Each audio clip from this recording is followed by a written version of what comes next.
Sebelum melanjutkan, jangan lupa subscribe dulu, terima kasih.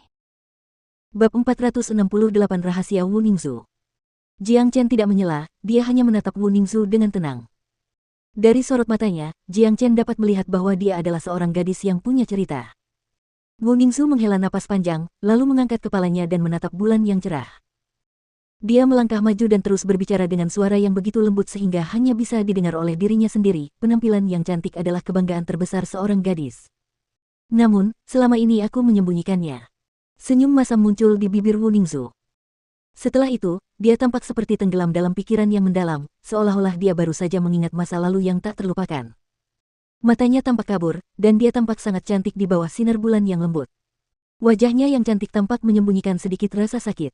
Pada saat ini, Jiang Chen merasakan sakit di hatinya. Ini adalah kedua kalinya dia mengalami perasaan seperti itu terhadap seorang gadis. Pertama kali, itu adalah Yan Chengyu. Dia tahu bahwa Wu Ningzu memiliki cerita rumit yang ingin dia bicarakan. Wu Ningzu tidak mengatakan apapun untuk waktu yang lama, dan Jiang Chen tetap berdiri di sampingnya, tidak berbicara juga. Dia tahu bahwa Wu Ningzu ragu-ragu, bertanya-tanya apakah dia harus memberitahu Jiang Chen tentang rahasianya. Setiap orang memiliki rahasia mereka sendiri, dan beberapa rahasia hanya dapat disembunyikan di dalam hati seseorang, dengan membiarkan siapapun mengintipnya. Jiang Chen juga memiliki rahasianya sendiri, bahwa dia pernah menjadi orang suci terhebat di bawah langit, itulah rahasia terbesarnya, dan hanya dia sendiri yang dapat mengetahui rahasia ini. Tahun itu, saya baru berusia 10 tahun. Wu Ningzu mulai berbicara. Seorang anak berusia 10 tahun sudah memiliki ingatan yang baik. Tidak sulit untuk membayangkan bahwa ketika dia berusia 10 tahun, penampilannya pasti sudah mulai bersinar, karena dia adalah kecantikan yang sempurna. Nama ibuku adalah Gulan. Ia dan ayahku saling mencintai, dan mereka menjadi panutan bagi banyak orang. Namun, suatu hari, seorang pria yang mengaku sebagai kakak laki-laki ibuku, pamanku, tiba-tiba datang dari jauh. Kedatangannya mengubah segalanya. Ketika pria itu melihat ayahku dan aku, ia menjadi sangat marah, dan mulai berteriak bahwa ia ingin membunuhku dan orang matiku. Namun, dengan menggunakan nyawanya sendiri sebagai tebusan, ia menyelamatkanku dan ayahku, dan dengan demikian dibawa pergi oleh pria yang tidak berperasaan itu ke tempat yang jauh. Setelah itu, ayahku memberitahuku bahwa ia telah lama mengetahui identitas ibuku, karena ia berasal dari klan kuno yang terletak di tempat yang jauh dari tempat tinggal kami. Itu adalah klan dengan kekuatan yang melampaui imajinasi siapapun. Aku masih ingat, pria yang datang dan membawa ibuku pergi adalah orang yang sangat kuat, dan baru setelah aku maju lebih jauh di jalur kultivasi, aku mulai menyadari betapa kuatnya pria itu sebenarnya. Faktanya, dia bisa dengan mudah menghancurkan seluruh benua selatan hanya dengan satu tangan.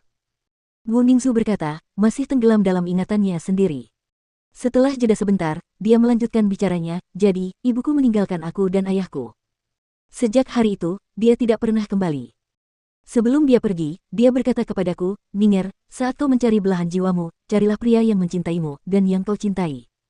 Memang, ibuku dan ayahku, mereka benar-benar saling mencintai. Namun, yang kulihat adalah rasa sakit yang ada di antara mereka. Karena ibuku mencintai ayahku, dia harus membayar harga yang mahal, dan aku adalah saksi penderitaan mereka. Itulah sebabnya kau sembunyikan kecantikanmu yang luar biasa di balik kadarmu. Jiang Chen bertanya. Dia tidak pernah menyangka Wu Ningzu punya cerita seperti itu. Tidak juga. Aku pernah bersumpah pada diriku sendiri bahwa suatu hari aku akan menemukan ibuku dan mempertemukannya kembali dengan ayahku.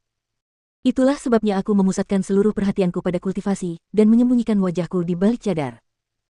Aku bersumpah bahwa sebelum aku menemukan ibuku, aku tidak akan pernah melepaskan cadar itu dari wajahku. Dan, jika seorang pria melepaskannya, salah satu dari 3 konsekuensi akan terjadi. Pada titik ini, Wu Ningzu menatap Jiang Chen dengan matanya yang cerah. Jantung Jiang Chen mulai berdebar kencang, dan tiba-tiba dia menyadari bahwa dia telah melakukan kesalahan besar. Namun, dia masih ingin mencoba peruntungannya. Karena itu, dia bertanya, apa? Apa akibatnya? Aku bersumpah, jika ada laki-laki yang membuka kadarku, aku akan membunuh laki-laki itu dengan tanganku sendiri. Dan, jika aku tidak bisa membunuhnya, maka aku akan bunuh diri. Atau, aku akan menikahinya. Wu Ningzu tertawa lagi. Dia terlihat sangat cantik saat tersenyum. Jadi, mata Jiang Chen membelalak lebar. Astaga! Dia telah melepaskan cadarnya, dan Wu Ningzu tidak membunuhnya, karena dia tampaknya tidak memiliki kemampuan untuk membunuh Jiang Chen. Namun, Wu Ningzu juga tidak bunuh diri, tetapi malah datang untuk membantunya. Jadi, satu-satunya jawaban jelas adalah konsekuensi ketiga. Ya Tuhan, ini sudah keterlaluan. Hanya Tuhan yang tahu bahwa Jiang Chen tidak menginginkan Wu Ningzu. Jadi, aku ingin menikahimu. Wu Ningzu berkata dengan penuh tekad, dan dia pun meninggikan suaranya, menyebabkan orang-orang yang tengah minum dengan gembira di halaman itu memuntahkan semua isi mulut mereka. Brak. Han Yan, Nangong Wentian, Yu Zihan, dan beberapa orang lainnya langsung memuntahkan apapun yang ada di mulut mereka, dan hampir menjatuhkan diri ke meja. Mata orang-orang ini terbelalak. Melalui pintu, mereka langsung menatap pemandangan itu, bahkan lupa untuk menutup mulut mereka. Ya Tuhan, bajingan surgawi sialan ini. Kenapa? Kenapa? Apa dia masih manusia? Han Yan mulai memukul dadanya sendiri dan berteriak. Ia merasa ingin mencabik-cabik Jiang Chen. Dia gadis yang sangat lugas, tapi aku suka karakternya. Yu Zihan mengungkapkan keterkejutannya. Enyahlah. Apa gunanya menyukainya, dia kan pacarnya Bos Jiang.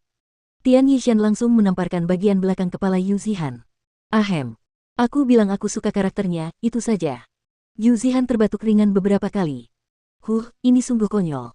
Aku sangat tampan, tetapi aku belum menemukan seorang gadis untuk diriku sendiri. Bajingan itu hanya pergi ke benua selatan untuk sementara waktu, dan dia sudah mendapatkan gadis tercantik di sana yang ingin menikahinya. Teman-teman, katakan padaku, aku seorang pria yang tampan. Namun, mengapa ada perbedaan yang begitu besar di antara kita? Sungguh hidup yang sepi. Nangong Wentian menggelengkan kepalanya dan mendesah. Jika dibandingkan dengan Jiang Chen, dia merasa sangat iri. Wanita, tidak tertarik. Si kuning besar tidak menunjukkan minat apapun saat ia terus meminum anggurnya. Dia adalah pria yang tidak tertarik pada wanita. Tentu saja kamu tidak tertarik pada perempuan, kamu hanya tertarik pada anjing betina. Han Yan memutar matanya ke arah Big Yellow. Di luar halaman, Jiang Chen terdiam karena keheranan. Ia hanya merasa seolah-olah tiba-tiba ada guntur yang menghantam kepalanya. Ini semua terlalu tiba-tiba, ia sama sekali tidak siap untuk ini. Hehe, jangan takut, aku tidak akan memintamu menikah denganku sekarang.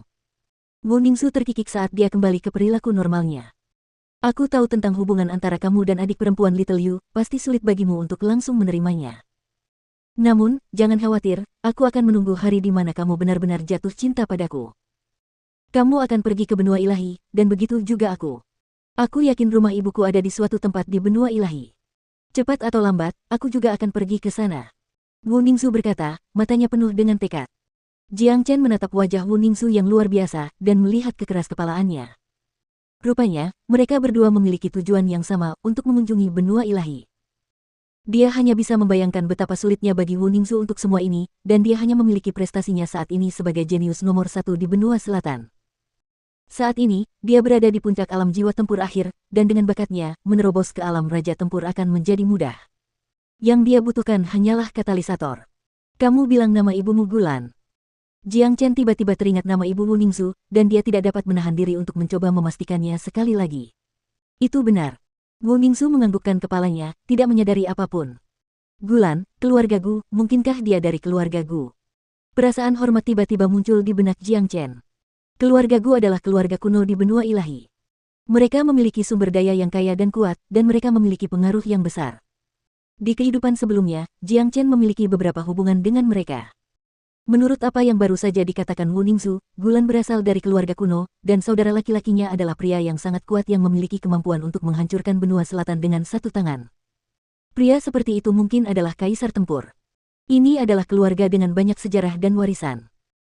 Karena Wu Ningzu dilahirkan oleh Gulan, dia pasti memiliki garis keturunan keluarga Gu di tubuhnya, dan itu juga alasan mengapa dia bisa memiliki prestasi luar biasa di usianya yang masih muda, dan menjadi jenius nomor 1 di benua selatan. Apa yang sedang kamu pikirkan? Wu Ningzu bertanya. Tidak apa-apa, aku hanya memikirkan keluarga ibumu, bertanya-tanya seberapa kuat mereka sebenarnya.